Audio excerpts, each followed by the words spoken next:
ఈ మధ్య మీరు అబ్జర్వ్ చేశారా, ఫేమస్ క్రికెటర్లు కావచ్చు, ఫుట్బాల్ ప్లేయర్స్ కావచ్చు, సినిమా హీరోలు కావచ్చు, మళ్ళీ back to old school wide ear phones ఎక్కువ వాడుతున్నారు. దీనికి రీజన్స్ ఏమై ఉంటాయి? వాళ్ళు డబ్బులు పెట్టి కాస్ట్లీ ఇయర్ ఫోన్స్ కొనుక్కోలేరా? కానీ ఒక టాప్ 5 రీజన్స్ ఏంటంటే, ఒకటి మనకి బెటర్ సౌండ్ క్వాలిటీ, ఆబ్వియస్గా సౌండ్ క్వాలిటీ ది గ్రేట్ ఉంటుంది. రెండోది జీరో లేటెన్సీ, ఎలాంటి ల్యాగ్ ఉండదు, ప్లగ్ అండ్ ప్లే కాబట్టి. మూడోది ఎలాంటి బ్యాటరీస్ ఉండవు, మనకు ఊక ఛార్జ్ పెట్టుకోవాల్సిన అవసరం ఉండదు. ఇక నాలుగోది కొంతమంది లుక్ కోసం కూడా వాడుతుంటారు. ఇక ఐదో మేజర్ రీజన్ ఏంటంటే ప్రైవసీ, మనం మైక్లో దగ్గర పెట్టుకుని మాట్లాడుకోవచ్చు సైలెంట్గా. అండ్ ఇంకొక పాయింట్ కూడా ఉంటుంది, music lovers, audio files, audio interest ఉన్న వాళ్ళు ఎక్కువగా వైడ్ ఇయర్ ఫోన్స్ ఎక్కువగా ప్రిఫర్ చేస్తుంటారు. అయితే చాలామంది ఇప్పుడు అమెజాన్, ఫ్లిప్కార్ట్లో wide ear phones type C కొందామని ప్లాన్ చేస్తున్నారు. అయితే ఒకటి గుర్తుపెట్టుకోవాలి, మీరు తీసుకునే వైడ్ ఇయర్ ఫోన్స్ టైప్ సిలో పక్కగా డ్యాక్ ఉండాలి. డ్యాక్ లేకపోతే మీకు అన్ని ఆండ్రాయిడ్ ఫోన్స్కి, ఐఫోన్స్కి అవి కనెక్ట్ కావు, ఆడియో అనేది ప్లే కాదు.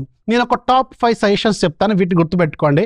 తక్కువ బడ్జెట్లో కావాలంటే Xiaomi type C earphones, దీనికి డ్యాక్ ఉంటుంది. బట్ తక్కువ బడ్జెట్ అరౌండ్ మీకు 500-600 లోపే ఉంటుంది.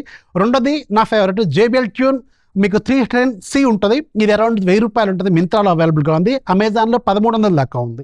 అండ్ మూడోది శాంసంగ్ తోప్, ఇది AKG IC100 అని చెప్పి ఉంటుంది. ఇది మీకు 1759 రూపాయలు అమెజాన్లో ఉంది.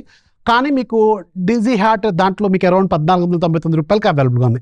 బట్ నా పర్సనల్ సజెషన్ ఆల్వేస్ కూడా నేను ఎక్కువగా IEMSని ప్రిఫర్ చేస్తాను. ఇవి చాలా బాగుంటాయి వెన్ కంపేర్డ్ విత్ ఇప్పుడు నేను చెప్పిన బ్రాండెడ్వి. IEMS మీకు హెడ్ ఫోన్ జోన్ ఇలాంటి వాటిల్లో ఉంటాయి. దాంట్లో ఒకటి ఫేమస్ ఏంటంటే మీకు ఆడియో కూలర్ అని ఉంటుంది, ఇది అరౌండ్ 800 రూపాయలకి అవైలబుల్గా ఉంటుంది. KZ EDX Pro అని ఉంటుంది, ఇది అరౌండ్ మీకు 1200 రూపాయలు ఉంటుంది. ఇంకా తోపు కావాలనుకుంటే మూన్ డ్రాప్ చూ 2 ఉంటుంది, మూన్ డ్రాప్ 2 చూ, ఇది ఫేమస్, ఇది అరౌండ్ 2500 దాకా ఉంటుంది. చూసుకోండి, ఇప్పుడు నేను వాడేది కూడా KZకి సంబంధించిందే, ఇది కూడా చాలా బాగుంటుంది. సో మీకు ఏది నచ్చిందో కింద కామెంట్లు రండి, అన్ని కలిపి ఒక లింక్ లాగా ఇస్తాను. ఇన్స్టాగ్రామ్లో చూస్తుంటే లింక్ అని టైప్ చేయండి, యూట్యూబ్లో మ్యాక్సిమం ఇక్కడ యాడ్ చేయడానికి ట్రై చేస్తాను. నచ్చితే లైక్ చేయండి, ఫాలో కొట్టడం మాత్రం మర్చిపోవద్దు.